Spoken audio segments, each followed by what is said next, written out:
Ladies and gentlemen, welcome in to the Don't Get Last Guillotine podcast. I'm your host, Joe Harris, with you for the first time on YouTube and for the first time with the guest who I've been excited to get on the show for a while now. We've got the man, the myth, the allegedly married, the texter of X's, Chuck Bass. Chuck, welcome in. I'm more of an emailer of X's. Texting is so Okay. cold and impersonal, and it's much easier to have ChatGPT just write something up for me and then copy and paste it into an email and have it all be sincere and cleans up some of the grammar and some of the vulgarity, which I appreciate. I understand that, yeah. But specifically, the what running back was it last year for the Miami Dolphins who you said you would text your Ollie ex? G. The big OG, Ollie Gordon. And like any diehard, I was watching that game in my shower with my iPhone behind the glass, leaning up against the wall. And as soon as he scored, I just had this feeling inside, like, I think this one's going to go turbo. And I got out of the shower before I was even dried up. I was like, boom, fucking internet's running with it. I got hot dog vendors in Chicago. We quote tweeting it. It was a good run. That was so cool. I had friends in Chicago, and I was like, hey, you know that guy? That guy's gonna be. I'm getting him on the podcast. Trust. And look at us now. Look at how far we've come. I feel like we were kids when that event took place. And now we're like weathered soldiers. We are worn down Chinese factory workers. We really are. It came to it. I do have to know, did you actually send that text to your ex, or did you rename one of your buddy's contacts to the ex? No, I went at that. Actually, story is 85% true. She was not getting married that Saturday, but she was engaged, and I did text her, but I never received a response. So, this will get brought up when I step in dog shit metaphorically on the internet, and then you can spray me with this, and you can out me as an 85%er. But you know what? That's still like a 3.1 GPA. Yeah. There's nothing wrong with that. I feel like if you're only lying 15% of the time on the internet, then you're still well above average in your truthfulness. So I can respect that. I can respect that level. It's like wrestling. It's like kayfabe. It's the suspension of belief so that you can engage in the entertainment. And that's what life's all about, baby. Exactly. You know, I'm just glad that you were truthful and you did, in fact, send the text message to her. So.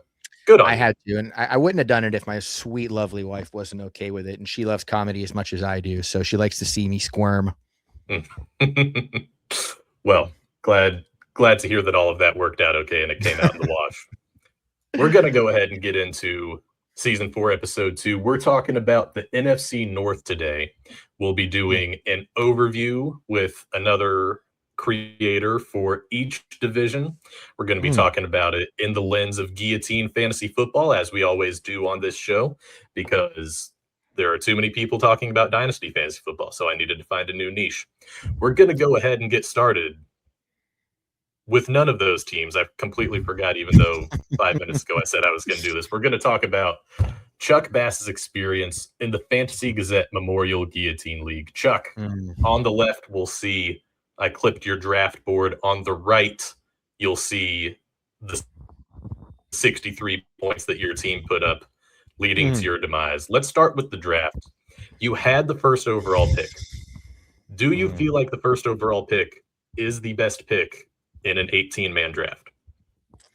No, I actually really don't like it, because not only do you miss out on players, but you're the last to kind of build your strategy, so you're forced into a bucket. Especially because, a guy,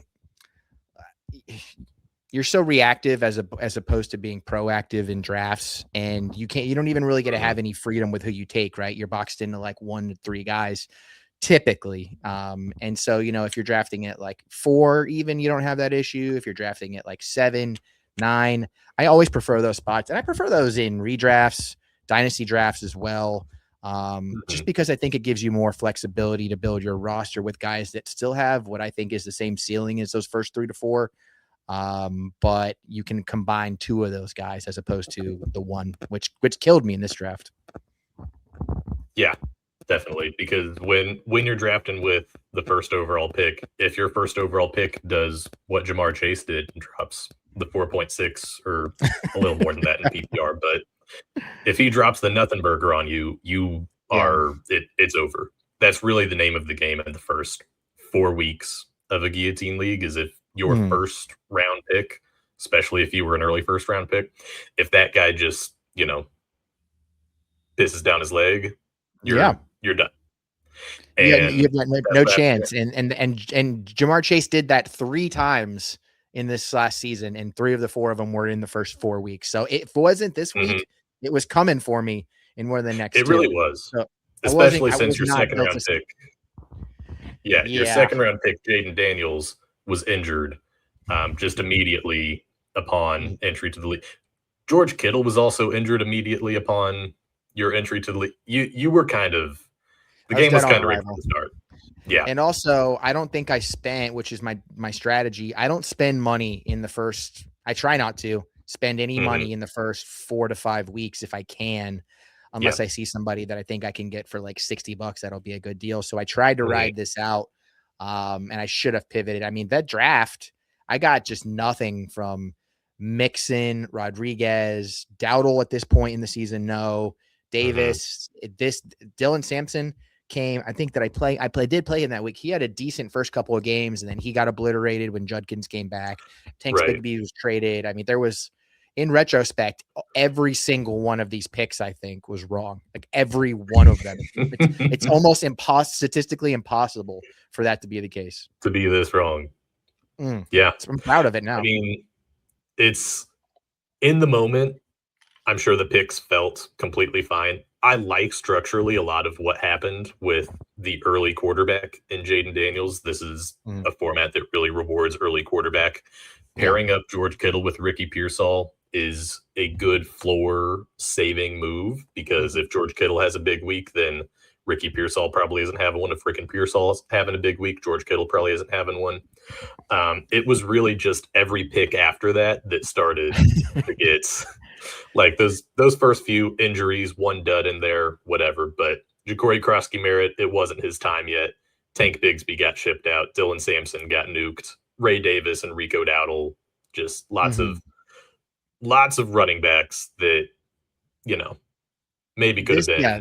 This is a team that needed an early season splurge on the wire, and I just didn't pull the trigger because I'm with you. I love the prices for elite quarterbacks and tight ends once they hit the market are just like they're super inflated. So I always love grabbing those guys early if I could, because then it gets into like game theory basically with the rest of the positions and playing the matchups and having high floors and things like that.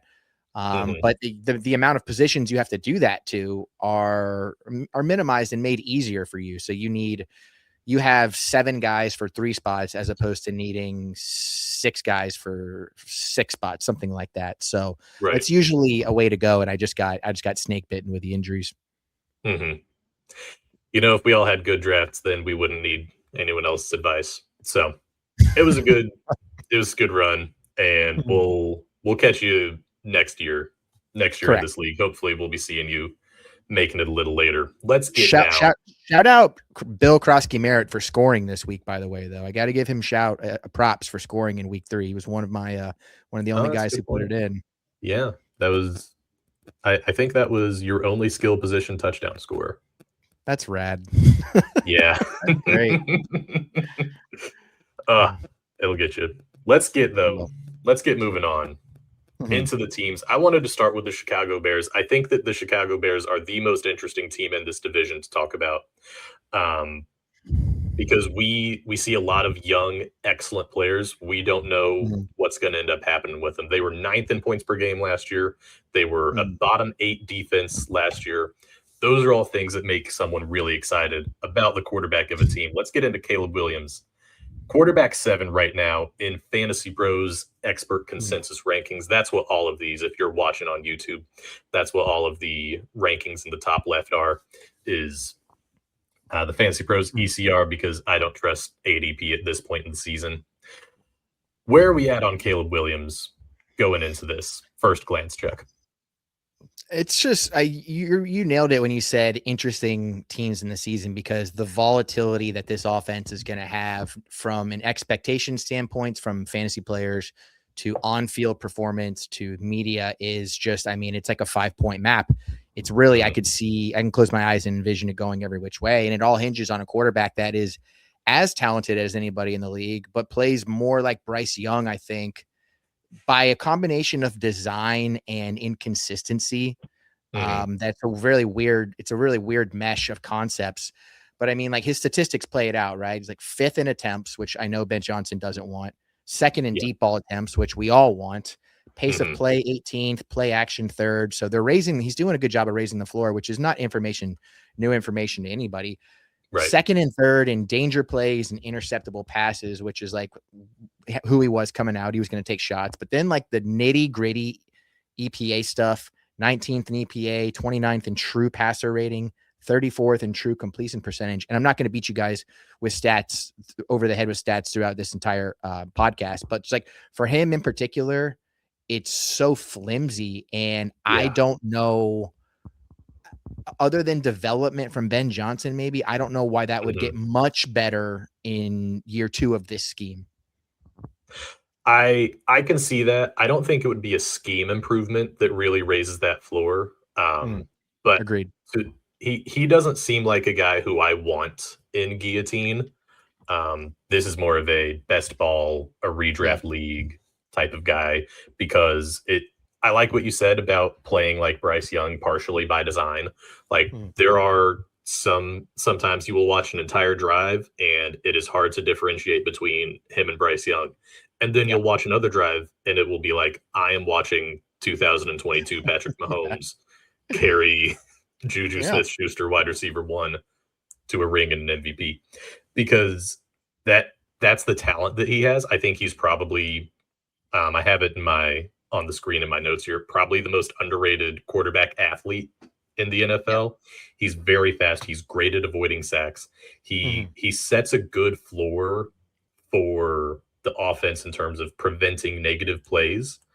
But a lot of times there's just, he's not operating well in rhythm. He's not doing the things that like Jared Goff was really successful at when he was being coached under Ben Johnson.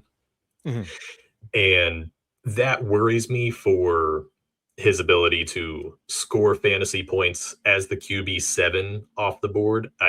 He feels like he's a lot more in the tier of like QB12 is probably closer to Caleb Williams than Caleb Williams is to like QB4, at least for this particular format. But the upside's absolutely there, because if correcting overthrows, being better, just in rhythm, doing what Ben Johnson wants him to do, if he can get better at that, then we're drafting him way too low. Definitely. And that's what it's all going to hinge on, because, you know, he jumped his rushing production up a little bit last season, 3 touchdowns compared to 0 the previous. His passing numbers were pretty similar. I mean, the attempts were similar. The yards was about a full game and a half more, and the touchdowns were more. So if you're looking at like, what would it take for him to go from the QB5 last year or the QB7 in ADP this year to QB3, or could he have a QB1 overall season, which I don't think he can. You're purely talking about him just taking a big step forward as a player. I don't think that's going to happen. I think he's probably going to be who he was last year, and that's fine. The only issue in Guillotine is the, like I said, when we started this segment out, the volatility, QB9, QB20, QB1, QB24, QB10, QB27. And that's like indicative of who he is as a player. He's going to take big shots. He's going to take big losses. And that's going to bear itself out over the course of a full season. He's just not going to have a stretch where he's a top 10 quarterback for 4 straight weeks. It's just not in his DNA. And I think they can live with that, knowing that the rest of the floor of the offense is so high. A very run heavy team, a very highly efficient run team, and then play action and deep shots down the field. Yeah. It's a very well-built offense that is not necessarily well-built for scoring quarterback fantasy points. And that's fine. Indubitably. And that is, and they know that, and they've built the roster construction is built like that. And you talked about a really important part of this team that nobody talks about with the Bears this offseason. They're projected by DVOA to have the worst defense in the league. And they were 8th worst last year, I think you said. Mm-hmm. So they're a turnover heavy team. They try to create big play. They play like Caleb Williams. They bend. Yeah. They try not. They don't bend but break. They try to take it away or they get the doors blown out. So does his Mm-hmm. volume increase out of necessity? Maybe, but then again, with all that completion percentage stuff and the missed throws, and there's some stuff that'll affect his wide receivers, like his niche completion percentages too, like clean pocket and deep ball. All that stuff is bottom third of the league. So Mm-hmm. just because volume's coming up, I don't think that automatically is going to assume that fantasy points come up. I mean, Bo Nix, what didn't he lead the league in passing? And I don't think he threw for 4,000 yards. I mean, Yes, passing attempts. he had the So most attempts in the NFL by like 40, and he was sixth in total passing yeah, yards. Just yes, yeah, we're obviously not on the AFC West episode, but like I will be taking a fat dump on Bo Nix. I'll be there for it. All I'll be right, there for it. can't wait. Let's go into. You mentioned that this is a run-heavy team, and you're absolutely right. This was a 55% neutral game script run team, which is very high for the NFL. Passing is just better than running, so to run more than you pass, all else equal, is a testament to either the O-line or the quarterback or the play caller. And I think this is more of a testament to the O-line and the play caller than it is to the quarterback not being great. But I think that the Bears running backs are being pretty undervalued. I don't think they have excellent upside, and that's why right now people aren't very excited about them. But I'm fine with drafting a somewhat boring player in DeAndre Swift, who was RB16 in PPR last season, and he's ranked at RB23 generally. I liked a lot of what we saw out of him last year. I thought his advanced metrics were better than even what he showed on the field and what the final product was. He looked so good running. Like looking at him in Philadelphia or looking at him in Detroit and looking at him in Chicago this last year, he was so much faster, just like from a processing standpoint. Because if you remember the early DeAndre Swift, he wanted to play like he was Le'Veon Bell, and he wasn't Le'Veon Bell. Like, not a shot at the guy, because no one's Le'Veon Bell really. But you can't just sit there and dance for forever and then hit the hole and be a successful running back. And they really beat that out of him last year, and it went really great. Yeah. His time in Philadelphia was paramount because it was the first time that he played behind a talented offensive line with big fat dudes that could move, creating 10-yard holes. It felt like it sometimes. And so it did a really good job at snapping him out of that, like making decisions and just running with instinct. And then but it wasn't really a talented run scheme when he was there. Then you come to this situation in Chicago where it is like a combination of some pretty talented guys, but the sum is greater than the parts are. What is it? The whole is greater than the sum of its parts. And he just took advantage of that. And like how he's going to bear it out this year, and especially how drafters are going to view him and how I view him, is how you view Kyle Monangai, who I think is very Jordan Mason-esque, who we'll talk about as far as like he can be an efficient runner, but he brings you no versatility in the offense. He's a zero in the passing game. And so what can this offense do that it didn't do last year? I think they could throw to the running backs more. And I think Swift is one of the guys that can take the most advantage of that. So we take a guy with RB15's range of outcomes, and maybe that punches him up to like RB10, because I view what's possible for him similarly as I do guys going 3 rounds ahead of him: Breece Hall, Travis Etienne, maybe not necessarily Kyron Williams, unless that does turn into a full timeshare, but like that range of players, I feel just as competent about Swift's range of outcomes, even if it is a little bit lower from an overall volume standpoint. But I mean, he had plenty of games last year where he was having over 20, 22, 24, 21 combined touches. And he's 5'8", he's 215 pounds. He's not Bucky Irving. Like he showed last year he can handle volume, and his efficiency metrics can stay consistent. Right. I think even if Kyle Monangai becomes more of a thing, because this is a team that's pretty committed to the run, and because they just let go of DJ Moore and Olamide Zaccheaus for whatever Olamide Zaccheaus is worth, and then went and drafted Sam Roush in the 3rd round, it feels like Ben Johnson he wants to be on that cutting edge of, heavy Yeah. personnel, run the ball, hit a big shot play out of that. But to hit that big shot play, you have to convince the defense that you're willing to run the ball down their throat with those three tight ends on the field. Mhm. The RB23 price tag just doesn't make sense to me. I think that the odds of him finishing Yeah. below RB23, if everyone's healthy and everyone plays a full season, I think that it's very low. I think that we're getting a Yeah. little best ball brained right now, and we're drafting guys like Brees Hall, who's inarguably more talented than DeAndre Swift, or Mm. Travis Etienne slash Yeah. HN slash I don't think we I know still for do it. sure. I still do it. Don't worry. It's getting. We get a full. Everybody gets a full summer of having Yeah. to figure it out before they get to be held accountable, because it's Mhm. that's just the way she goes, boys. Yep, we're getting back into the swing of things. So Yeah. I think that he probably finishes ahead of both of those guys, and he's probably more Mhm. consistent week to week. Um, Yeah. those guys are also both way more likely to have a 35-point game and just nuke your Mhm. opponent in a matchup. But you don't need to nuke an opponent in a matchup. You just need to nuke one guy. And you That's don't even right. have to. This is such a good pick to allow you to not have to dump money on the waiver wire in the Mhm. first month of the season. He's going to hold you down at like RB23 to RB14. Yeah. And you just know that going in. I love guys like this who are in the second year of a scheme where there's no major changes. And the only major change to this offense was the departure of DJ Moore. Like everything else is wheels up. So I think there's a lot of opportunity to be had here. All right, Speaking Pete. of departures of Olamide Mhm. Zaccheaus, we've got wide receiver 23, Luther Burden. I Mm. am very biased as a pro Luther Burden fan, as someone who was at the University of Missouri at the same time as Luther Burden at the University of Missouri. Oh, go Tigers! Right? What do you wait? Yeah, What do you guys say? What's the rally cry for Mizzou? Mizou. All right, you guys don't have like a War Eagle or Roll Tide? Go Tigers. Go Tigers! All right, classic. Fuck KU. That's really more of the yeah. Cool. I like all this. So Luther Burden being drafted at wide receiver 23. I'm gonna pour some cold water on it right now. This is not a Please. guillotine wide receiver. It just Yeah. isn't. He's awesome.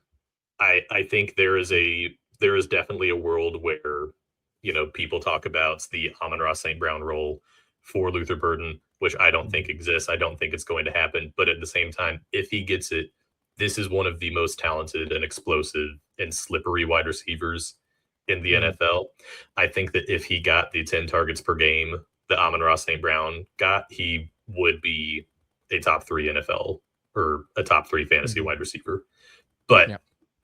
that's not what this offense is about. And that's fine. It doesn't have to be. It doesn't have to be that for him to be good. It doesn't have to be that for him to be a functional wide receiver 23. Yeah. Like he's still being drafted as a low end wide receiver too, and he will have the spike weeks that make that worth it. Mhm. This isn't the sort of guy that you draft though in a guillotine. Like this is the sort of guy that you pick up Correct. halfway through the season, and he's your flex Mhm. through week 10 to week 14, and he has a couple of spike weeks that make it so that the rest of your lineup can suck a little bit, and it'll be fine because Luther Burden had 2 touchdowns on 160 yards on like 8 catches. Yeah, he's like Jamison Williams, where Hmm. you want him to be your last flex because you've already got Justin Jefferson, and you've got Drake London, and you've got Devontae Adams, and like you Hmm. have some loose change to play with, at the slot Right. machine with the Luther Burden, especially like, once you get later into the season and you need those big games, like early in the season, a guy like this it goes either way, because while he could put up a game, he could get you 20 points week 1, which is going to be a third of most people's lineups. I mean, God, you saw my lineup when we started the show, like 63 points. But conversely, on the flip side of that, a guy like that completely, if you get 6 targets for 2 catches and 8 yards and no touchdowns, this player has cost you your entire season. Hmm. So you just can't be doing that when you're starting Christian Kirk next to him. It's just, this is a guy This is a guy, he's a peer. We've got like, I want to call him like a peer player or something like that. Like his value is determined upon the players, his peer lineup in your lineup. So all the metrics are there. It's hard to look, it's hard to project them for 2026 because so much of when he played last year was like Colston Loveland. It was bringing him along in the offense as the offense tried to find its identity. What is that for 2026? I don't know, but I never like buying players at the price of projecting their breakout when you've got other guys going around him like Terry McLaurin, Emeka Ibuka, Neighbors, McConkey, Flowers, like all guys that I know for a fact are going to have a pretty good year. They might not have a great year like Burden's capable of, but why take that gamble if you're only going to get 5 to 7 targets a game out of them? Yeah, I think that a guy like Zay Flowers or Lad McConkey, who are going pretty close to Burden. Burden's a little later than both of them, but still, I think that those guys are probably going to have the same number of 20-point games as Luther Burden does. I think they're going to have fewer sub 10-point games than Luther Burden. And at the end of the day, for the first 6 to 8 weeks of a Guillotine season, a guy getting you 35 points is not that different in terms of your ability to not get chopped as it is from him getting you like 22 points. The really high-end stuff just is not as valuable, which is unfortunate because I would love to draft lots of Luther Burden. I love Luther Burden. That's one of my favorite players to watch. I have some notes in here that are a little bit on the advanced stat side, but nothing ridiculous. I'm legally obligated to mention that he was third in yards per route run last year at 2.79 yards per route run. If you know yards per route run, that's a crazy number. If you know average separation score, shout out to Reception Perception's ass score. His 4.6 yards of separation at the catch point led the NFL by a ton. No one else was above 4 yards of separation at the catch point.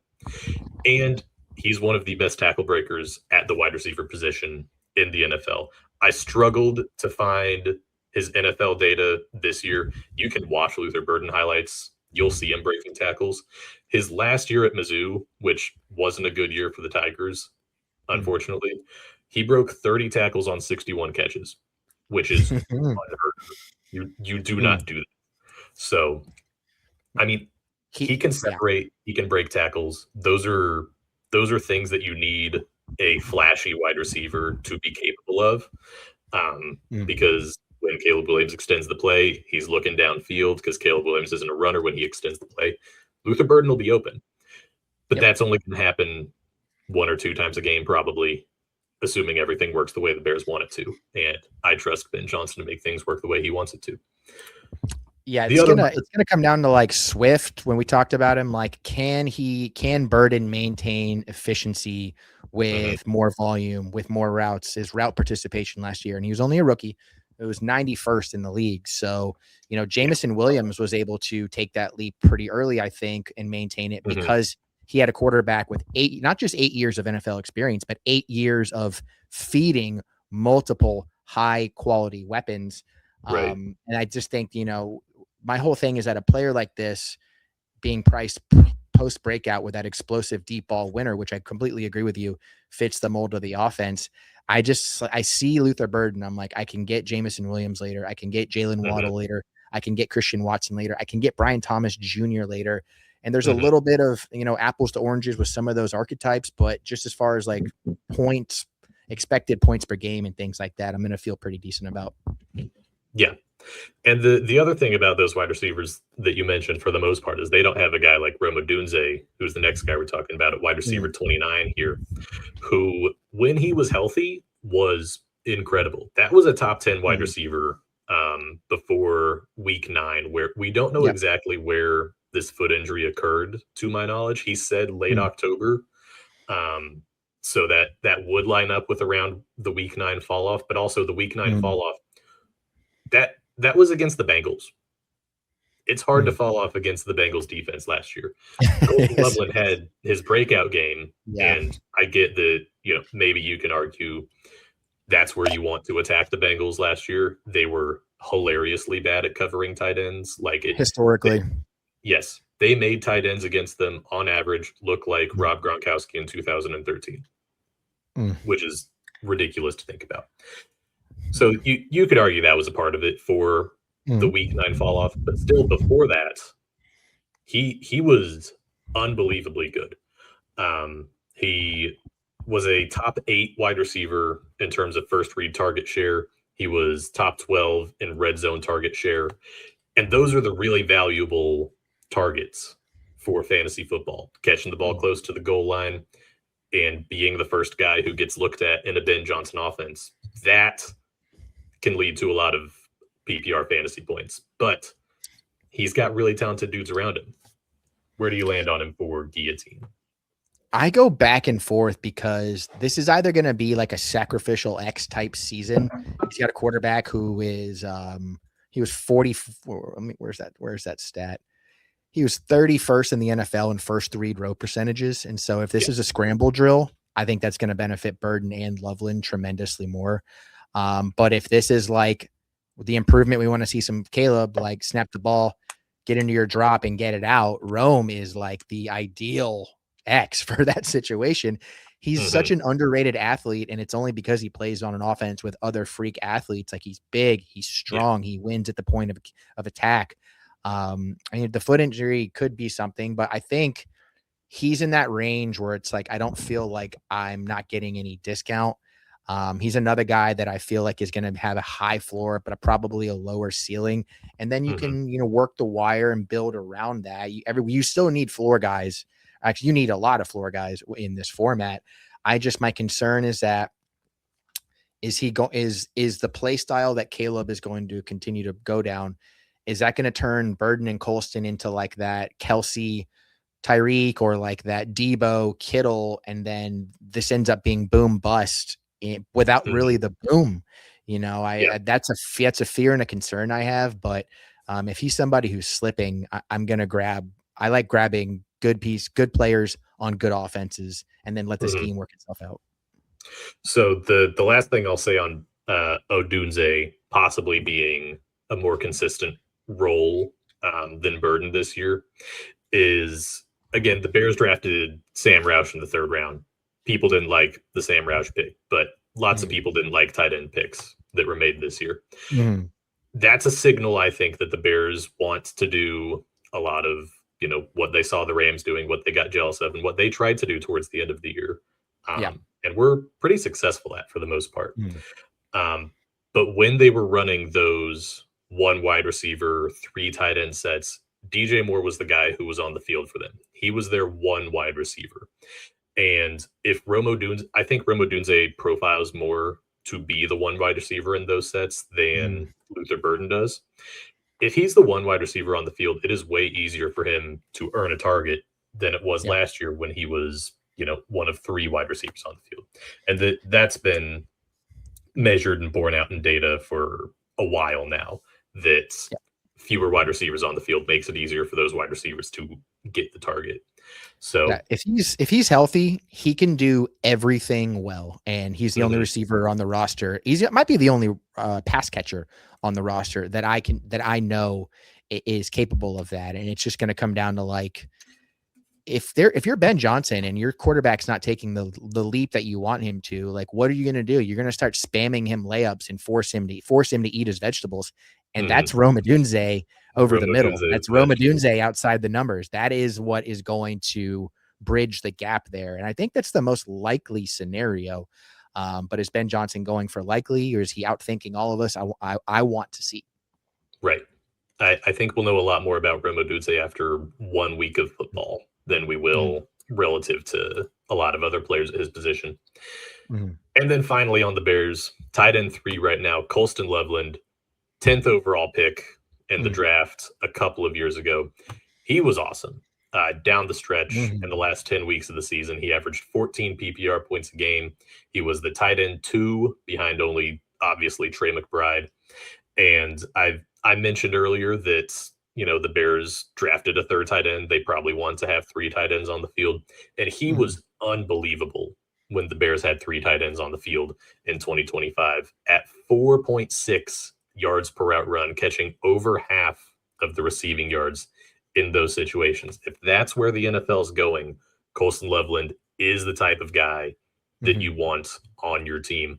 I am, for Guillotine purposes, I am considering putting him above Trey McBride this year in my draft rankings, just because I think that I have fewer questions about him and about the situation around him. Yeah. I completely agree. That's the McBride thing. I mean, we don't have to get too deep into that, but I echo those sentiments strongly. I think the McBride floor comes down considerably, and the Loveland stuff is just the perfect combination of like his top line metrics and his advanced metrics. The gap between like how little he was used because of the splitting with Komet, because of the easing him in through injury, and then how much he made from that. I mean, 740 air yards. I just look at that and I'm like, this is the offense that they want to run. And I'll tell you what, man, if he doesn't hit this year, I'm gonna have to move back in with my parents because I am so exposed. I'm exposed, like I'm so exposed that it'll make like sex offenders look like priests. And I guess some priests are sex offenders, so I don't know if that's the perfect analogy. But we gotta run this analogy back. Yeah, we'll try. But I mean, like, I just think that you're getting him. We'll figure it out. You're getting him where McBride was going pre-breakout. You're getting him, which is in that like where Mark Andrews went pre-breakout, that like 4th round, 5th round, and I'm just using that redraft brain, but like just to give you that 48th overall player kind of range, and that'll probably be even I get probably around the same in Guillotine, but just he's an anchor player that I think is going to be cheaper at ADP in a Guillotine league than way cheaper than he would be by the time he's on the waivers week 5, week 6, and you're going to be paying like twice the amount in Fab. The value goes way, the price per dollar goes way down. It's just get on those players early. Right. He's going to be, when you draft him in a Guillotine league, he will probably be your the third pick you make, maybe the second if you get him towards like the very end of the second round and you really want him. But it's rare to get someone around like 40th overall who I would be very confident is starting for, a team come week 14, come week 15. And, the other guys around there, it's like, yeah, they might be, if they're good, they might be getting in a flex at that point. But you can find more flex. It's hard to find a tight end that you're confident is going to start for your team basically the whole year through. I think he's one of them. I think that makes it so that he needs to be pushed up draft boards just a little bit. To me, he is one of the great tight ends. I think that great tight ends need to rise to the top of a Guillotine draft board. And everyone else, as we'll get to later with like the Vikings and TJ Hawkinson, those guys could just be flushed, basically. Yeah. But I do believe he will be a real difference maker. He's all the historical markers between age, usage, athletic profile, the makeup of the offense, everything. This is when these guys have these tight ends have these 300 full PPR point seasons. Like this is what it's circling for. And you don't have to pay a first round tag for him. You might not even have to pay a first round tag for him if you're in Guillotine. You might, but you're still where he's going and what he does for a Guillotine lineup. It just goes way further. Yeah, 100%. And then a few random guys on the Bears. Are any of the Khalif Raymond or Cole Kmet worth talking about? I think Khalif Raymond is maybe like your very last pick. He might have a good week 1. And this is something I like doing with my last Guillotine picks, because if you're sitting there at 230 overall, don't take like a rookie or someone who's a developmental guy, because you're going to cut that guy after 1 or 2 weeks. And if he breaks out, then you drafted him for nothing. But a guy like Khalif Raymond, who's a veteran, who's going back to work with Ben Johnson, if there's a chance that he gets 5 or 6 targets in week 1, in what I believe is a primetime game. I think the Bears are playing primetime week 1. You could turn that into like some sort of trade. You could maybe flex him if you felt so confident. That's the sort of guy who I like at the very end of my Guillotine bench, someone I'm not going to feel bad cutting at all and might show me something early in the season. But yeah, there's no risk, and there's all upside, and it comes at no cost. Monungai is one of my favorite handcuffs stashes. I'm not playing him if Swift is in, But as far as like just what the upside is, I think it's pretty high. So yeah, I mean, that's true. But just, if you can survive that first week or two, and it's roster dependent, right? Can you stash?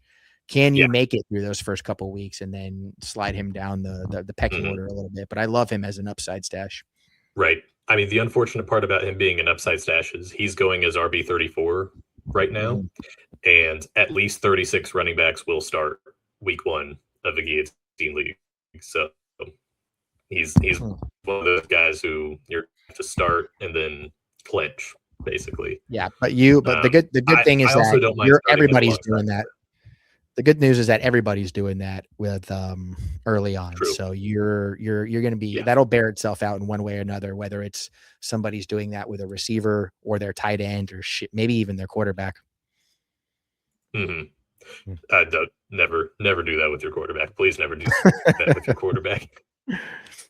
Let's get into Green Bay Packers, another team that had some wide receiver turnover.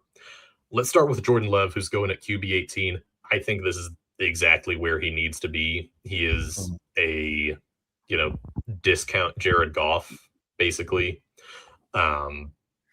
They got rid of Romeo Doubs. They got rid of Dontavian Wicks. They didn't bring in anyone really to replace them.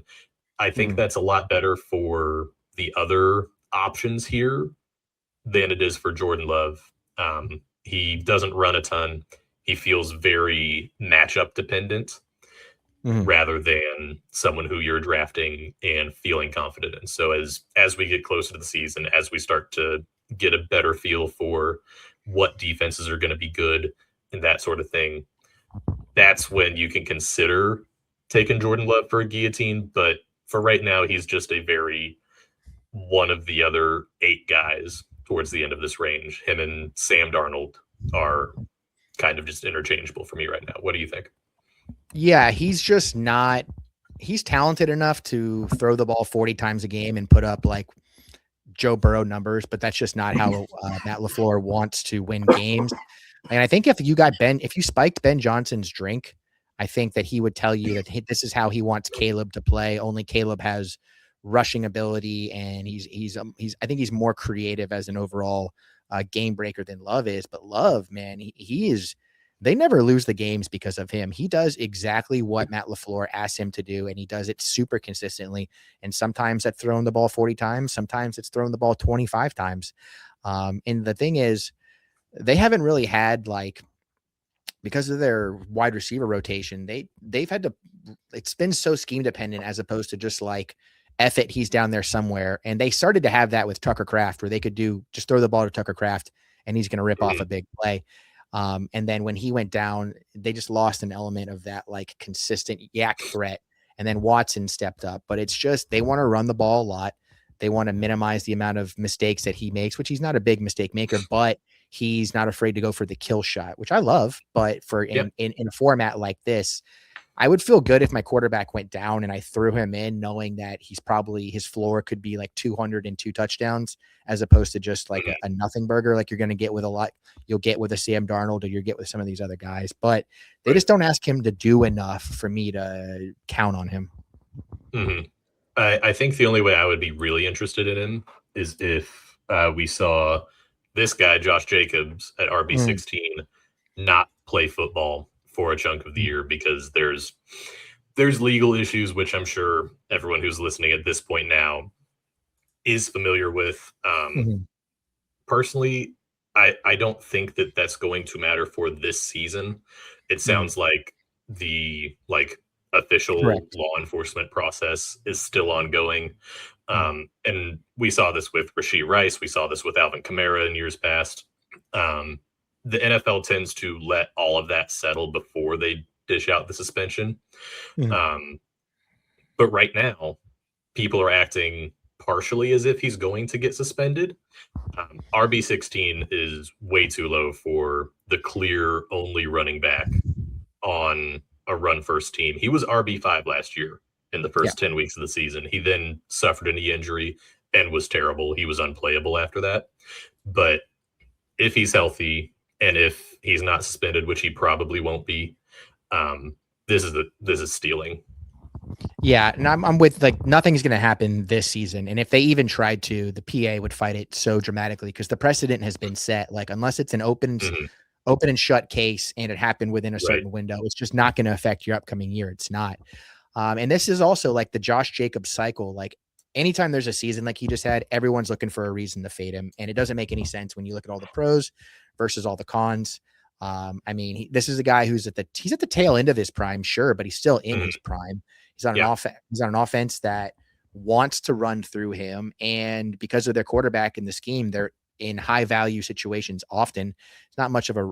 He walks into every season with 10 touchdowns, and there's small Mhm. things like offensive line injuries and changes. There is an age cliff coming, but the Mhm. talent force of this offense it's just too much to be denied. And if you can get a running back that has top 10 points per game, where he's going and where he's slipping, it puts you in such an advantage over. It puts such less pressure on you to scramble for the rest of your roster and the rest of your draft when you can get a guy that should be going in the first round if you can get him in like the third or fourth, because injuries, you can hedge injuries in Guillotine like no other format. Mhm. It's like the one style where like you can plan for it, Yeah. and you can plan for it aggressively as opposed to like, gee, I hope my guy's out. I hope Kyle Monungai scores this week. Like, no, you can hedge, like I said, and that's where Right. guys like this, that's what injury risk of guys become valuable, I think.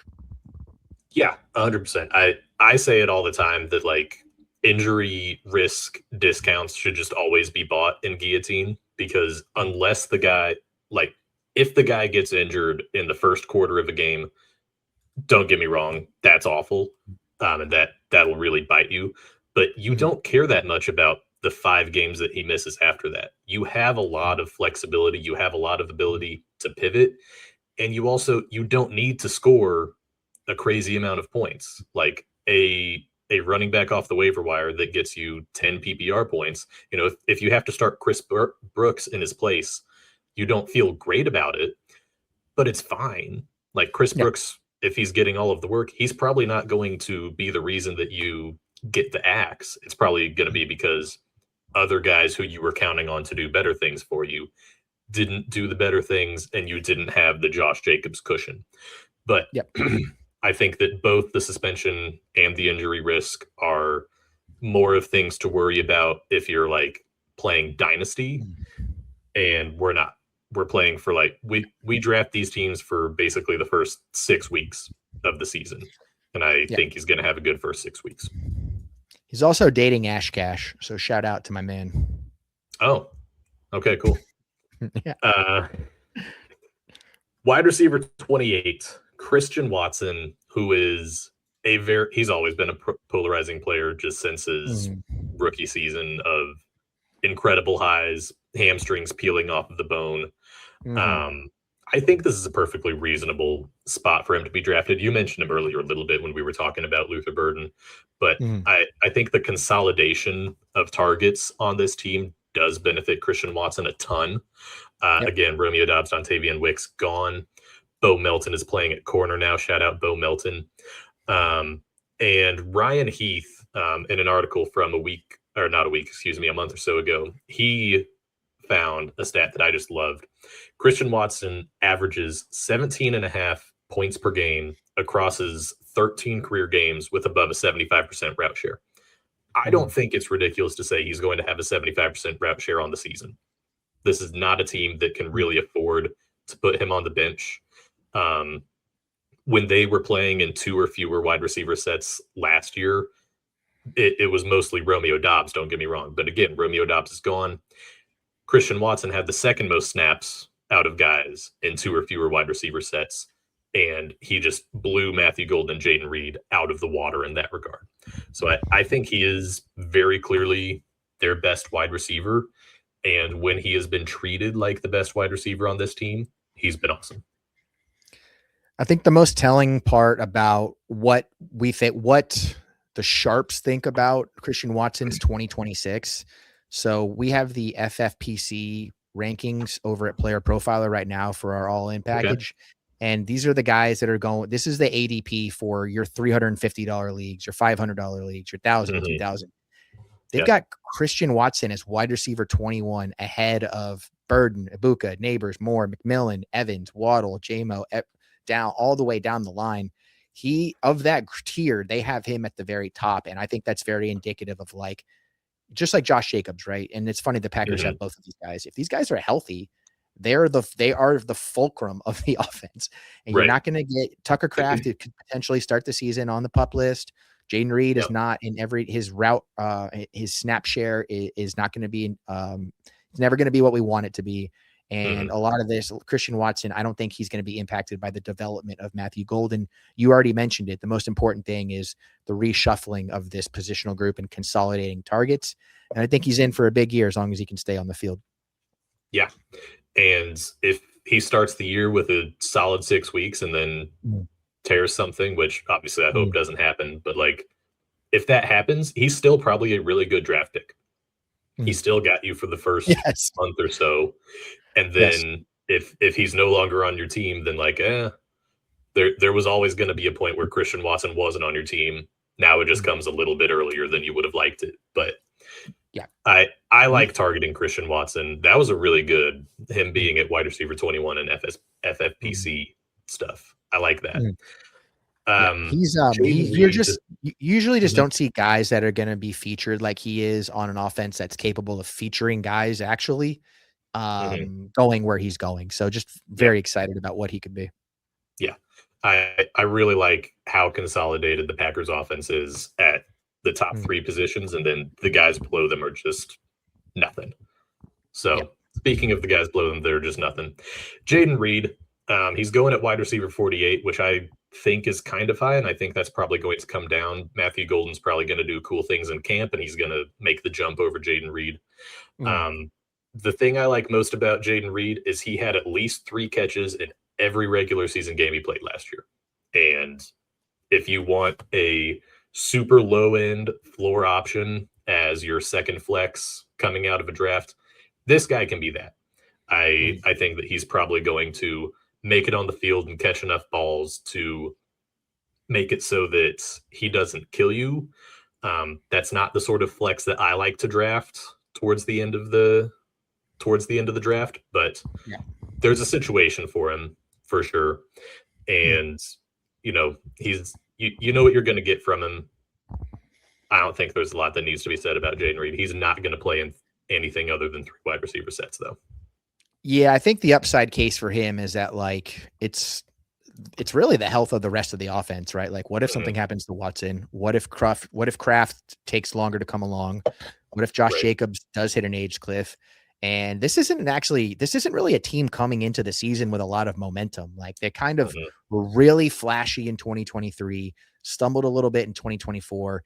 And because of injuries and inconsistency last year, there was ups and downs, and they just limped to the end of the season. Jaden Reed could be like the guy they have to rely on. And it's never going to be a lot of volume. But it is going to be that, they tried to last year, that first game and just the first half of the game, 5 targets, 45 yards and a touchdown. Like, I think that he has floating between wide receiver 20 and wide receiver 30 upside. And it's just going to depend on a lot of factors outside of his own talent and his control.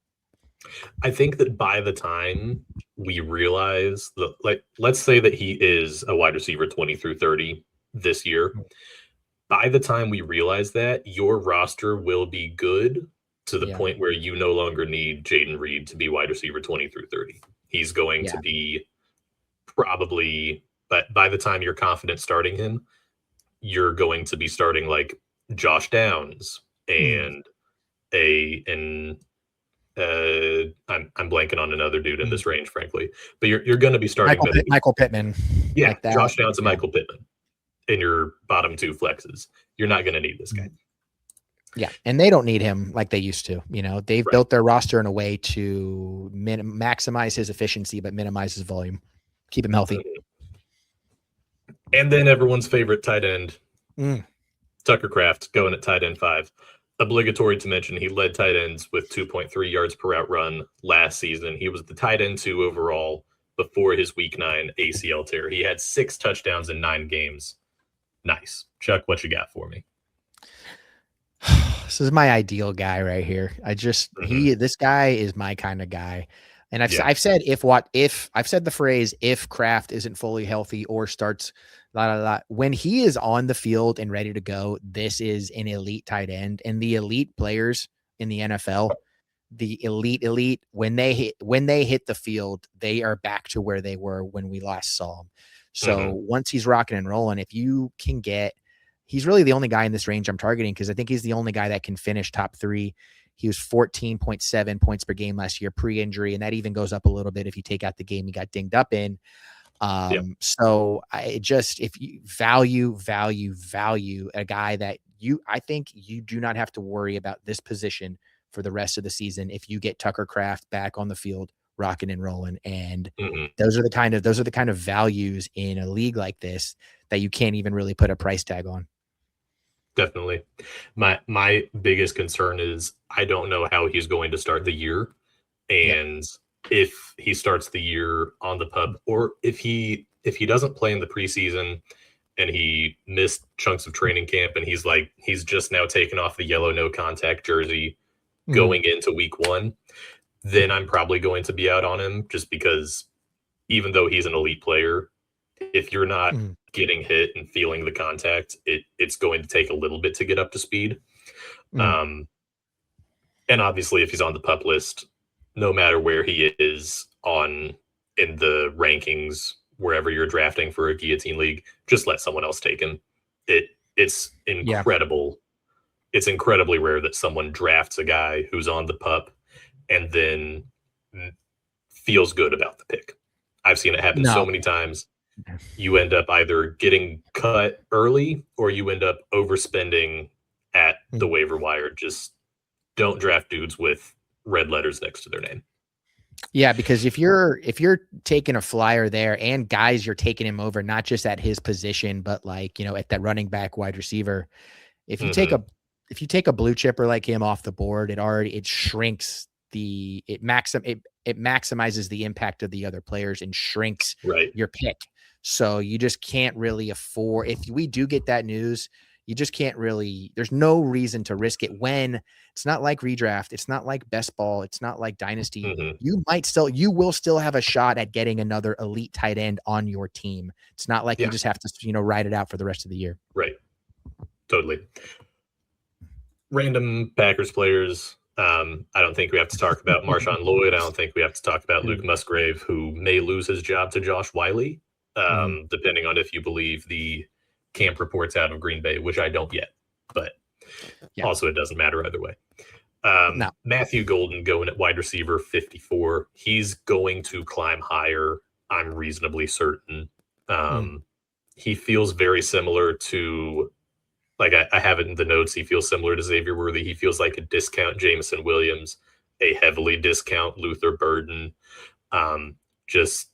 I would only be comfortable starting Matthew Golden in week 1 of the Guillotine League if, and only if, I was rostering Christian Watson. And I was worried that, what if Watson has a good game, but then Golden gets a jet sweep and a bomb and he scores 2 touchdowns, and then Watson has 80 yards on 6 catches. Yeah. It's could have been a lot. The problem with players with Golden, who was drafted higher than the general consensus thinks he should have, did not have a good rookie year for a multitude of reasons, not just his own, is that, and he's kind of has been crowned as okay, here's your shot, buddy, step up this year. I think they're going to do a lot to get him involved early, and that could just be week 1. It could just be week 2, and who knows how long that'll last, because you don't want to commit that many resources to a player that's not performing for you. But they're coming out. They got week 1 against the Vikings in Minnesota, playing your rival, playing that secondary. Could be a tough spot, but I do think that they will make a concerted effort to get him rocking and rolling early. The DeJohn Stribling effect. Oh yeah, which we have to. Is there a Wikipedia for that yet? Right, you have to justify the draft pick. Next up, we've got the Minnesota Vikings. This is a really interesting division. I think that as I was prepping for this episode, I was there are a lot of teams that we have a lot of questions about. So at quarterback, as everyone's expecting Kyler Murray, I'm not going to mess around with it could be J.J. McCarthy. This is pretty clearly Kyler Murray's team. He wouldn't have signed here this early if he wasn't assured that he was the starting job. He's going at QB 17 right now. If the season rolls around and he's going at QB 17, this is a good enough reason to be willing to draft a late quarterback, I think. He's in a good offensive environment. We saw it make Sam Darnold really good. We saw it make Nick Mullins and Josh Dobbs functional. They flew too close to the sun last year with who was it they were starting that was even worse than J.J. McCarthy? Max Brosmer. Max Brosmer. Thank you. Thank you. Oh, what a just you can only cook with shitty ingredients for so long before you make a shitty meal. I don't think Kyler Murray is a shitty ingredient at all. He has not finished below QB 12 in points per game in the last 6 seasons. The only time he did is he was a rookie, and his wide receiver one was Christian Kirk. Yep. He hasn't been the sort of passer that we want to see, but he's a guy who's been willing to run the ball. He finds a way to score fantasy points, and he's in an unbelievably good environment that I think is going to be willing to operate more of a shotgun drop back approach than they were running in Arizona in the last couple of years. They went out, they got Juwan Jennings. They want to spread the ball out. I think that Arizona's decision to try to get under center with him was misplaced. And I'm not trying to make a Kyler Murray short joke, but he is not good enough at reading the middle of the field, partially because of his height, for that to happen. This is a much better environment for him. If he's going at QB 17, you can feel pretty confident starting him out week 1, I think. There's no doubt about it. And the frustration that we at the fantasy community have had with Kyler has never been his floor. It's his ceiling that we feel like he hasn't been able to hit, especially for where he was going. And just to reference the FFPC ADP again, he's quarterback 12. He's going ahead of Trevor Lawrence, Jackson Dart, Bo Nix, Jared Goff. I completely agree. So I'm usually a quarterback early guy in these drafts, but if the board shakes out to where I just couldn't pass up a guy who fell at one of the other positions, and then I don't like that quarterback 5, 7, 6, which I really don't often. I have no problem waiting until I can scoop this guy up, because I think he gives you so much early depth at your other positions while still giving you that really high floor. I mean, this could be the best quarterback that Kevin O'Connell has had since he's been the Vikings coach. He also could not be, but I think he could be. I mean, it's not like he has crazy competition to beat out. He's got Sam Darnold and Kirk Cousins as the competition there. If you had told us 2 or 3 years ago, hey, look at what Kirk Cousins has been doing on the Vikings. Look at what, here's what Sam Darnold is going to do on the Vikings. Now put Kyler Murray there. I think 2 or 3 years ago, we would have been drafting this guy as QB6. I mean, 2 or 3 years ago, we were drafting him as QB6 in a much worse environment. And I get that we've learned more things about Kyler since then. He's become very, very conservative. He just doesn't push the ball downfield. That may have been a product of not having great downfield weapons. That may have just been a product of, hey, that's Trey McBride. I'm going to throw him the football. Yep. And now he's got Justin Jefferson and Jordan Addison. And this will be the best things around him. Yeah, this will be the best combination of talent and scheme that he's had. Want to see the running, which we'll talk about here in a second. I want to see the run game give him some support. But he's playing. I mean, I know that he's still got dead money. He's paying for them for the minimum, basically. But he's still young enough that he's got another big payday coming. And so I want to see. I think he's capable of earning that sizably. Especially, it's going to be easier for him than ever. Totally. Speaking of the running game, I don't think that this is going to be a great running team. They've showed us that they're not excellent at it in years past, but I think that they're not going to be a dead in the water team. It's not going to be the Cardinals last year or the Chiefs last year, where it's like you can give them the lightest boxes in the NFL and they will still be below 4 yards per carry because there's just nothing there. I think they have functional running backs and a good enough offensive line to make defenses play them honestly. It's not good enough for me to like Aaron Jones, even at RB35. He's not been a good runner for the last couple of years. And I think Jordan Mason is going to outperform him in fantasy points because we've seen Aaron Jones be a good receiver out of the backfield, and that's not something that Kyler has been really enthusiastic about just at all in his career. Yeah, and those are tendencies that I don't think when you're this much of a veteran that you snap right into. It's got to be coached into you. The Vikings are an interesting team, especially for the running backs. Their rushing EPA per play last year, it was better than the Patriots, the Panthers. It was 19th. Patriots, Panthers, Falcons, Lions, better than Bijan, better than Gibbs, better than Rico Dowdle for those weeks. Better than the Seahawks. All these teams that we feel like have rushing identity. And that was with, that was with a lot of negatives that they don't have this year. I like Jones. I think he's getting into that like late stage Austin Eckler part of his career where he can still be a per touch, and whether that touch is a reception or a nice outside zone. I think the quarterback play will help. He's always had such a nose for the end zone, but this is really this is one of the few guys where I do think the age, durability cliches land on the mark. They tried to give him more volume, didn't really pan out. Jordan Mason, I like, and he's, like I said earlier, he's an effective rusher, but Jones is really the only guy on the roster that it will not telegraph what the play is about to be. So I think he has a chance to meet in between last year and 2024. I agree. I think that there is a correct use case for Aaron Jones, and that's you're light at running back. You have a quarterback, a tight end. You've got 2 or 3 receivers you feel good about. You've got one other back.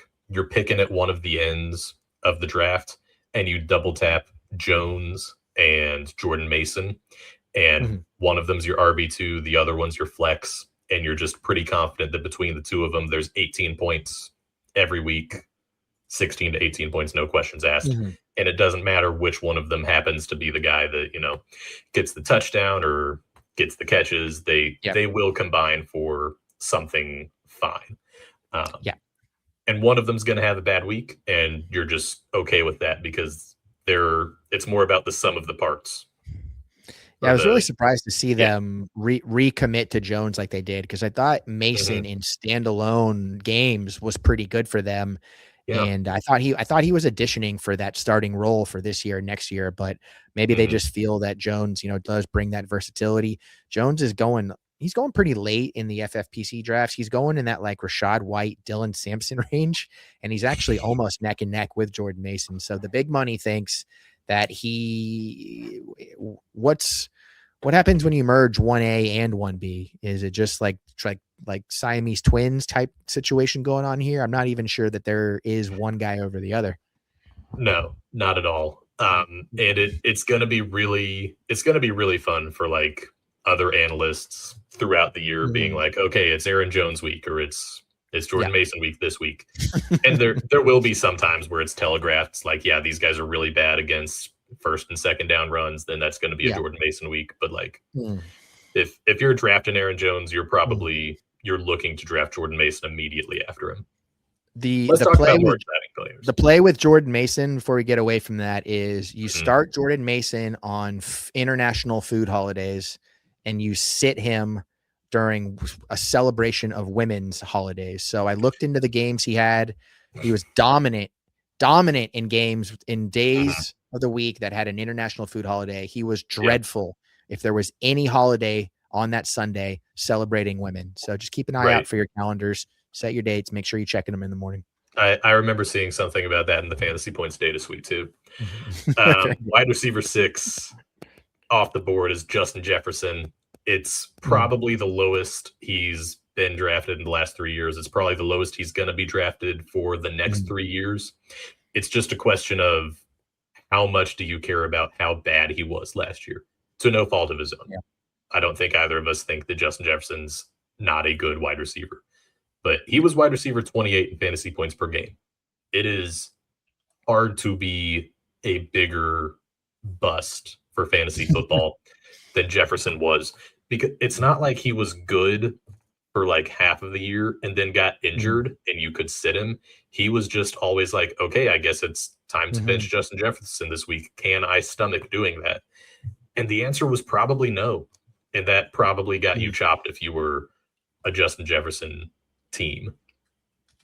Yeah. Oh, what's funny is like usually the great ones like this, even if their quarterback play is mid, don't have consecutive seasons like that. The only one I can think of is when Odell went to Cleveland and he had those 2,000-yard years, but it was just like you said, right? Like you're not Yeah. benching him, but you're not happy about starting him either.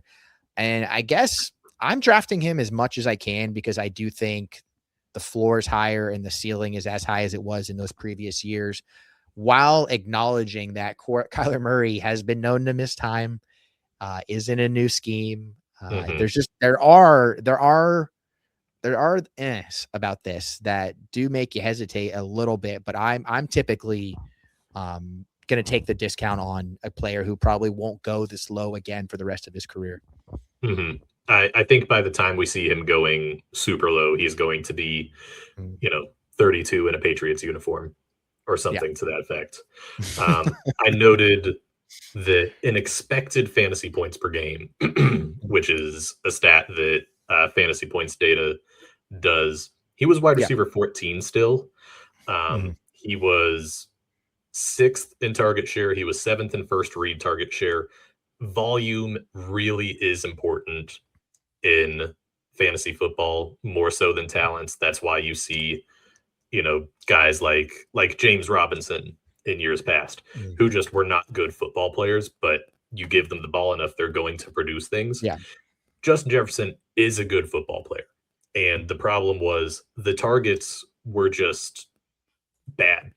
Like, I would rather he get 2 Kyler Murray targets than 6 Max Brosmer targets, because I think he can probably catch 2 Kyler Murray targets, and I think he can probably catch 1 Max Brosmer target. It was just we've seen a lot of bad quarterback play from this Vikings offense over the course of this tenure, whether it's injuries or of Justin Jefferson's career, really, even before KOC. We've seen bad, and so there was that expectation of like, okay, well, even if McCarthy's bad, we know that Jefferson is quarterback proof, and I think we pushed it to the end of that spectrum. And now we're coming. I feel better about coming a lot more down this year because all of his opportunity metrics were like top 7, top 8, and they'll be top 5 again this year. So, it is hard to call it a discount because the guys going ahead of him have as high of a floor and as high of a ceiling. So you're just taking a guy at the end of his tier, but knowing you are still getting a guy in that tier. Right. I would probably be willing to take him over a Jackson Smith and Jigba, regardless of what JSN did last year. And with it, that one in particular, for sure, just because guys coming off record-breaking seasons, it's always tough. You can't keep going up. Yeah. Right. Next guy, Jordan Addison, wide receiver 46. I think very similarly of him to Jordan Mason in that I really want to pair him with Justin Jefferson. I don't think he's a good standalone value. Kyler Murray has never been someone who really supports that second option. He's going to have spike weeks. He's going to have weeks where he catches the big Kyler Murray bomb, and that's going to be cool. Unless you're a Justin Jefferson manager, at which point you're going to be like, wow, that definitely should have been Justin Jefferson. He played well with Carson Wentz. That's sort of what we saw happen with Carson Wentz is Wentz did still a little bit have the deep ball, and they were able to connect on that. He also gets some jet sweeps here and there, just random rushing yards. I remember week 16 or 17 last year, he had a complete goose egg in the receiving stat sheet, and he still had 12 PPR points because he had a jet sweep go for a long way and got a touchdown off of it. But he should also be starting the season on the field. He's not suspended. He's not injured for the first time. So I'm willing to draft him in that very specific situation, which is I already have Justin Jefferson. Yeah, this is a really weird one because like if you throw away everything from last year and you go back to his 2024, it still wasn't very efficient. He's been very touchdown dependent for a lot of his stuff. Most of his like first down per route run, yards per route run, targets, everything like that, it's in the 50s. He's just benefited from being able to be the big play guy. Right. Just like a lesser version of all these, wide receiver twos. Where he's going in drafts is nice because usually a guy like this, where people feel like a bounce back year is coming, they usually bake it into the cost already, but they're not Mhm. doing that. So I do like snagging a piece of him down here and feeling good. Like if I have to throw him in the lineup, I know he's got enough ceiling to make up for the floor. But like you Mhm. said, I don't think the week to week production is going to be enough for me to say I feel good about this. Right. I think that he's going to be a matchup dependent type of guy. He's going to be someone who, if he's playing a team that plays a lot of one high safety looks, I'm going to like him a Mm, lot more. But for the first few weeks of the season, we don't know teams' defensive tendencies yet, and that makes it a lot harder for me to start him as a standalone player. Next to Jefferson, it's completely different, but mm. otherwise, this is someone who I think I want to let my league mates draft. And Yeah. I if that's the case, and we're going into a Monday night football game, and I need Jordan Addison to not score 12 PPR points, I'm just gonna bet like $30 or however much I'm willing to pay to stay in the league on him to score a Mhm. touchdown. And if I'm right, Yeah. then I win money. And if I'm wrong, I've invested wisely. The path is TJ there for Hawkinson, yeah. how to execute this. Yeah. 100%. At tight end 22, we've got TJ Hawkinson. Um, I I really don't feel anything towards TJ Hawkinson. This is the sort of guy where, like, if you completely punt the tight end position, which I do regularly, Mhm. then this is someone you can latch onto. Kyler did like targeting Trey McBride, but also that's because it was Trey freaking McBride. Yeah. Um, and they did also have Zach Ertz there for a while, and he liked targeting Zach Ertz too. I don't think TJ Hawkinson right now is remotely close to either prime Trey McBride or somewhat washed Zach Ertz. Mm. Just, I think after the knee injury, it was kind of the beginning of the end for him. So this is a desperation play at best. Yeah, he just hasn't been the same guy, and his role in the offense has been minimized. And just he had a last gas season 2 years ago, and then since then Mhm. it's just for a multitude of reasons just not coming back. And like there's guys going around him that I just I just like more. I like Dalton Schultz more. I like Hunter Henry more. I like Greg Dulcich more. I would much rather take a shot on those guys that I feel like at least have upside while maintaining that same floor, because what they're not going to ask Kyler Murray to do if there's any struggles in this offense is pass more. They're going to run the ball more. They're going to get the short passing game going, and they're going to work down the field. So Hawkinson is just going to be like the sacrificial tight end. And Mhm. he's a locker room guy. He's not a nothing burger, but I Right. just there's just the ceiling isn't there to what I think is wasted draft pick on him.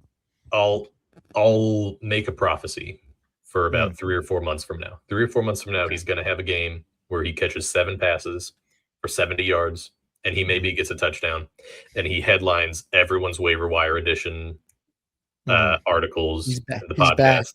He's back. It's time. Mm, And then he doesn't break 10 PPR points for the next month. mm. That's what we're gonna see out of TJ I'm Hawkinson. in. The prophecy shall be fulfilled, and I'll be the guy Okay. who writes the article. Thank you so much. I'm so glad. Mm, Getting into, we've talked about Jordan Mason for the back end Vikings.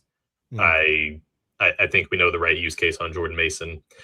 Damon Claiborne is a name who, if you're in the dynasty streets, you're probably hearing a lot. This is not a guillotine pick under any circumstance. mm, He's going as RB 77. You might see 77 running backs drafted in a guillotine league.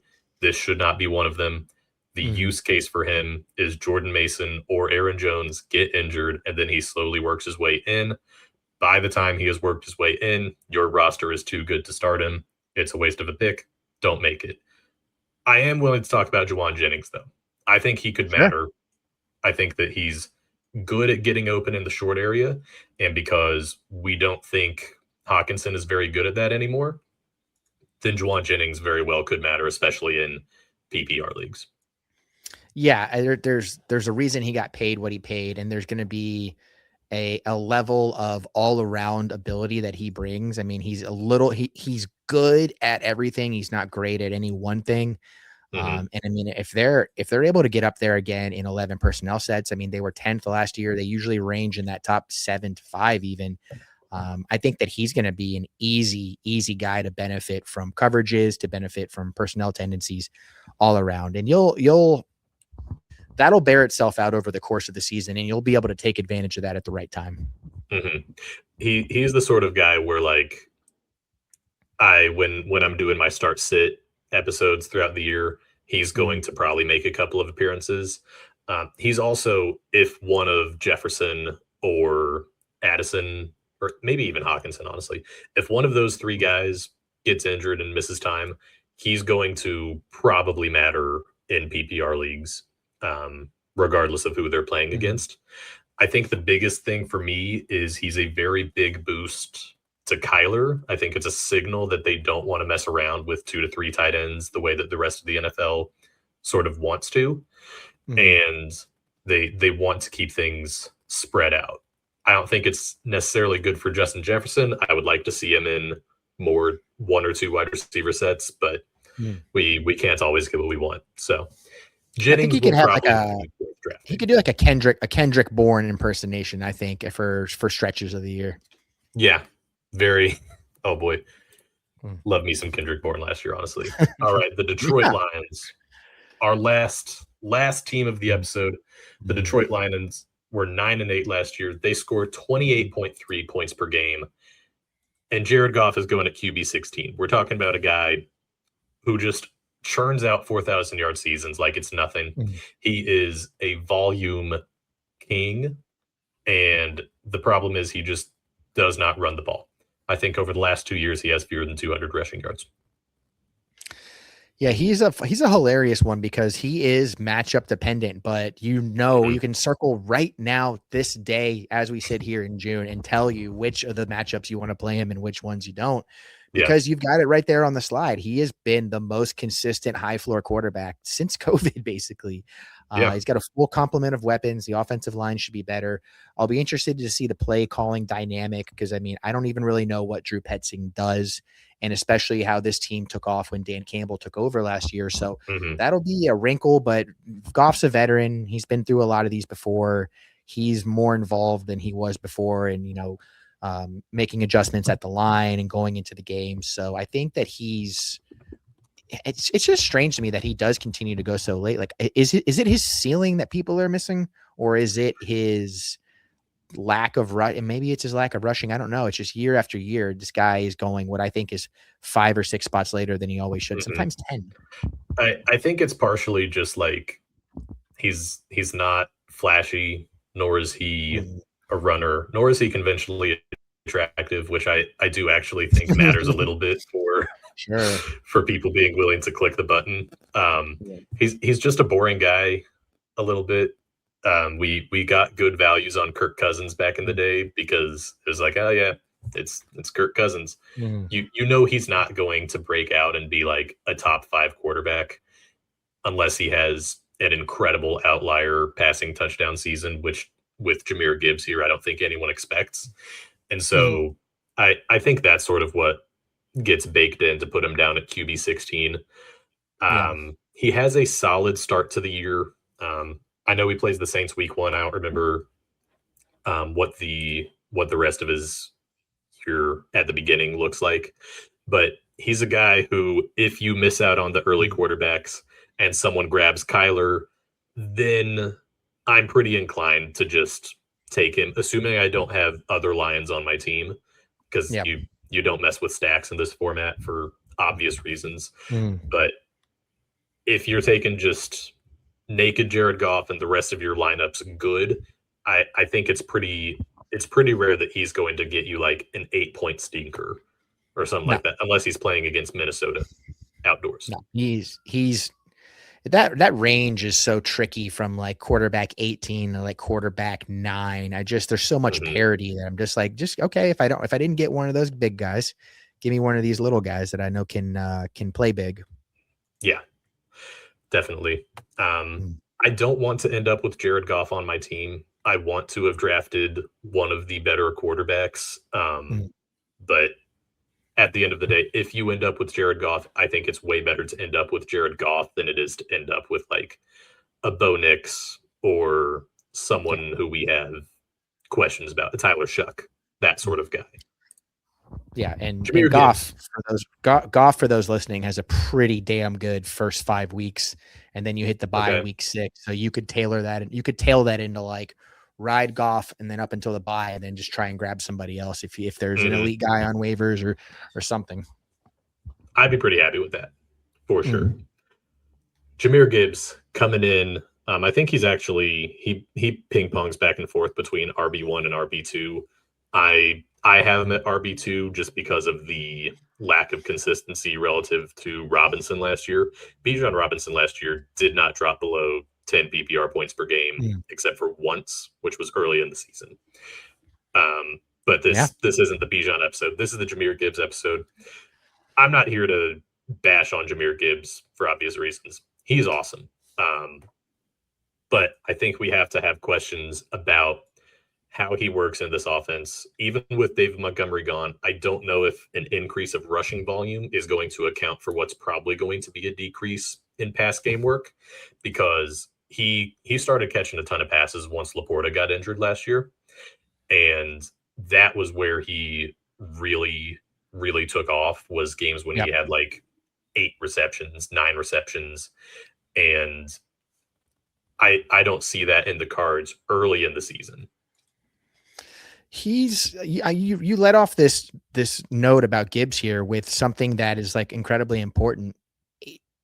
His consistency or his floor is lower than the other guys that are going relative to his position.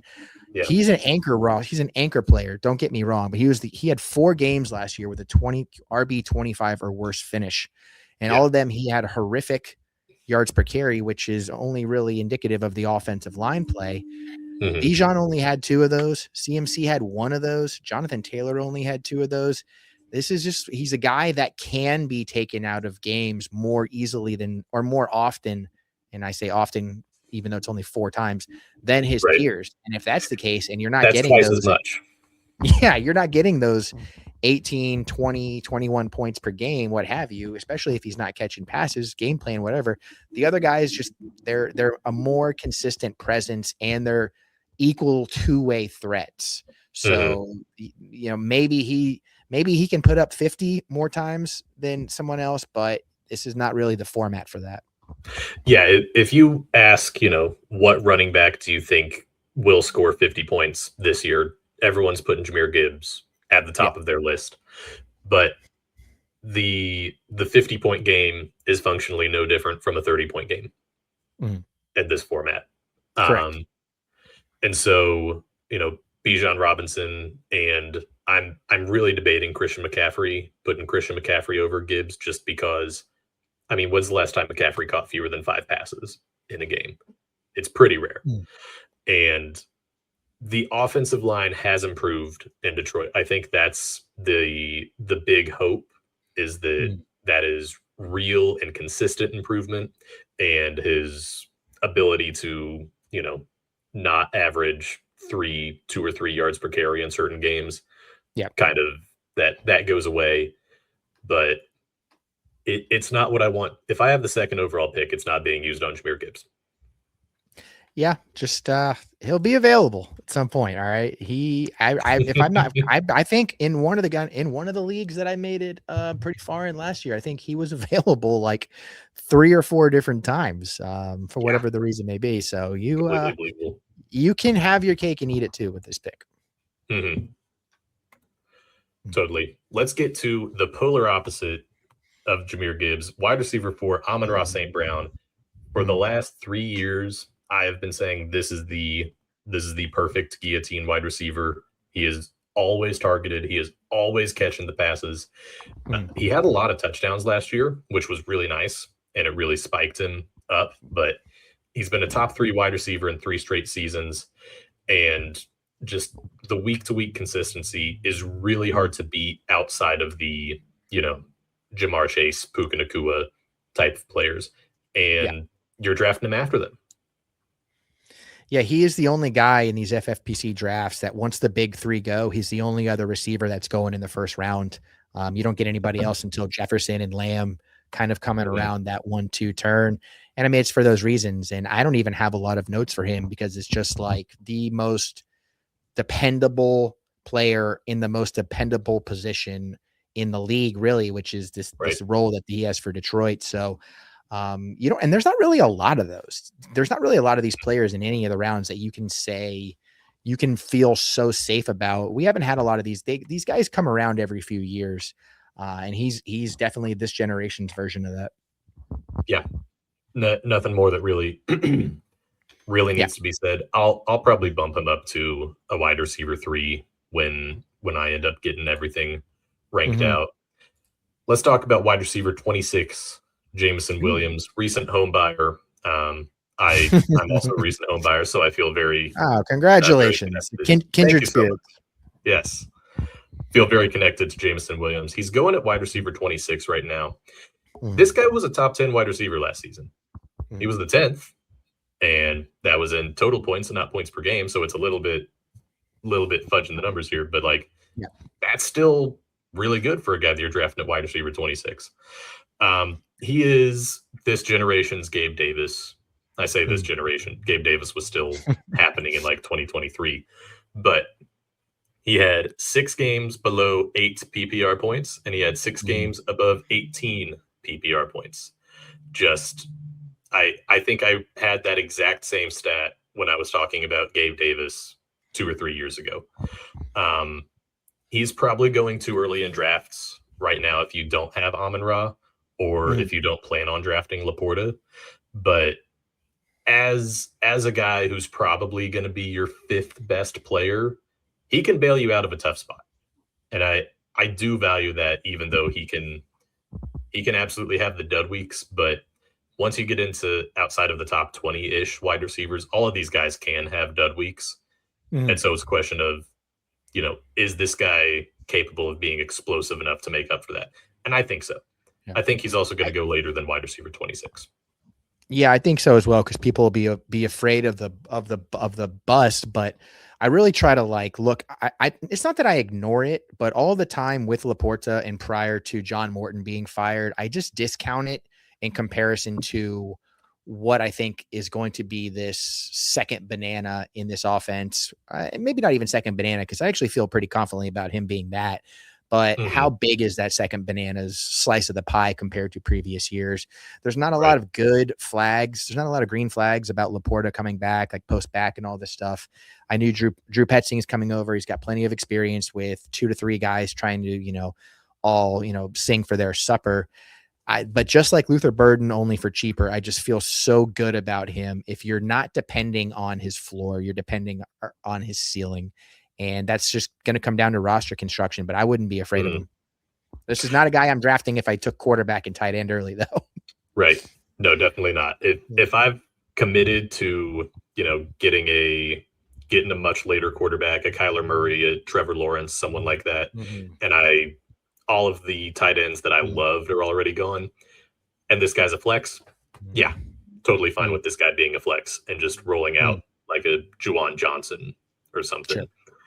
But if I've got, like you said, the early quarterback, the early tight end, and this guy's like wide receiver 1 or wide receiver 2, depending on how many running backs I have, it gets Yeah. really shaky really fast, and I am scared. And so sometimes that'll work. He could have an incredible start to the year. But at one point or another, you're going to see Jameson Williams on your waiver wire. And I'm going to Yeah. be very surprised if the person who drafts Jameson Williams is not the person, holding the bag, holding the hot potato when it explodes. We've all been there. Happens. Tight end 8, Sam Laporta. You mentioned the back injury, and you don't think that it's going to look great for him coming back from that. Tell me about that a little bit. Well, I mean, just traditionally for the position and just what they're going to ask him to do, because they ask him to block in line much more than a lot of these guys that have his athletic profile. So if that's going to be hampering him coming into the season, I guess I just wonder if he doesn't really have that elite's the wrong word, because he never had the elite ceiling, even in his tight end 1 season. I just don't know if he has that tight end 3, 4, 5 in him with these other guys in his generation that are coming up now. He's just, his role has been diminished by the breakout in the passing game from Jameson Williams and Jahmyr Gibbs.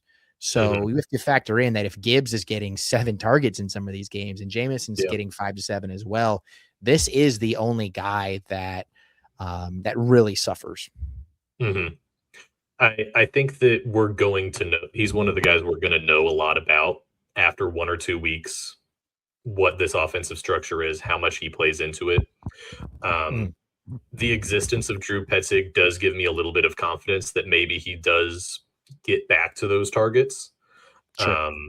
Because we saw Trey McBride be excellent there. And even before Trey McBride, we saw a, pretty washed Zach Ertz be productive there.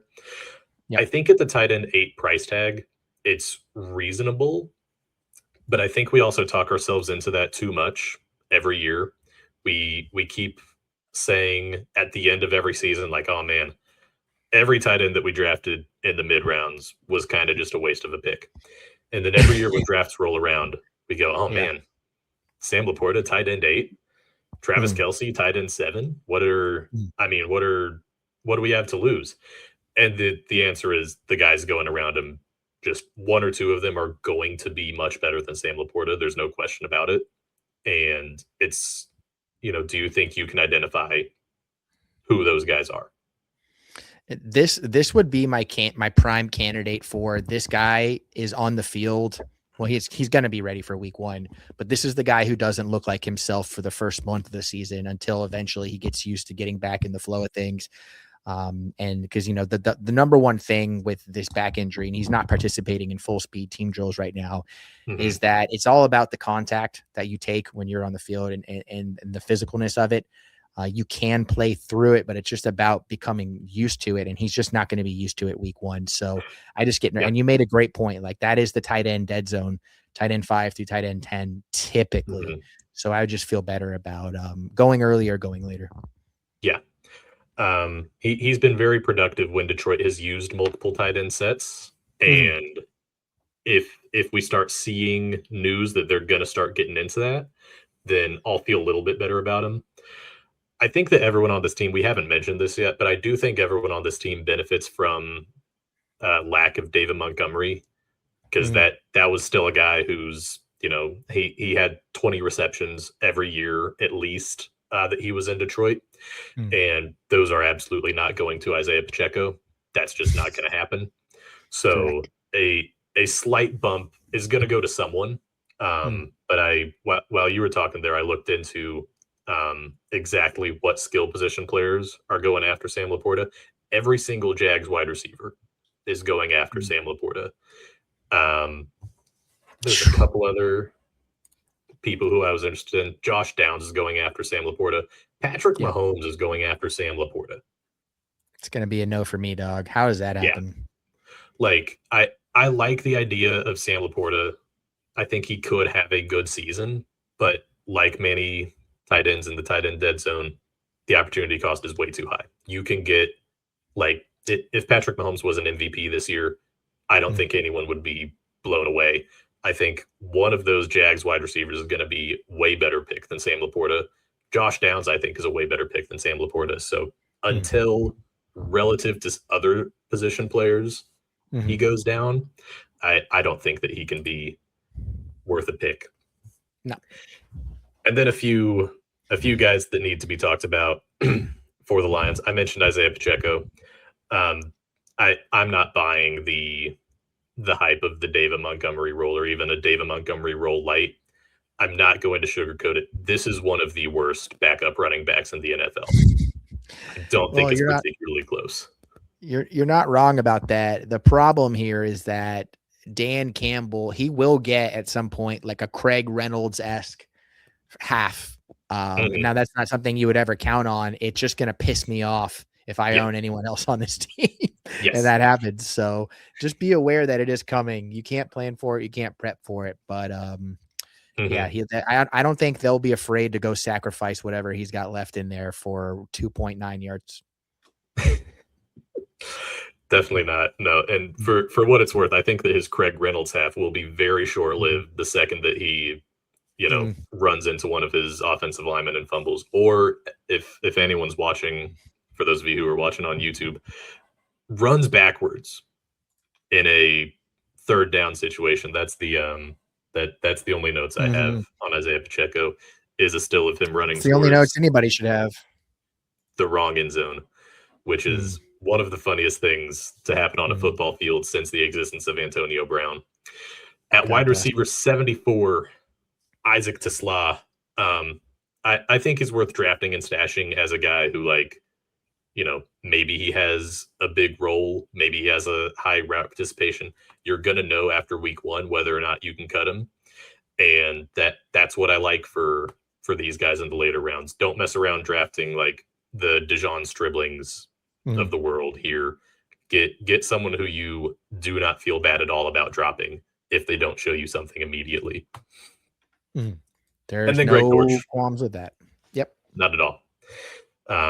That Greg Dortch was the only other relevant wide receiver or fantasy football player at all that I could find, which I like. I like when there aren't a lot of fantasy relevant players, obviously, on a team, especially a team that scores 28 points per game like they did last year. I more just noted Greg Dortch because I'm sad that I don't get to have the Greg Dortch weeks 1 through 3 PPR scam start sit.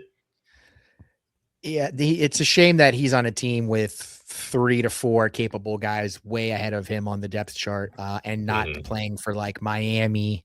I mean, I would even love to honestly see him in like Buffalo, where you could super scam the PPR. I think that'd be a lot of fun. So God bless him. Maybe I think he's a Detroit guy. Yeah, really mad at Detroit for doing that one to us.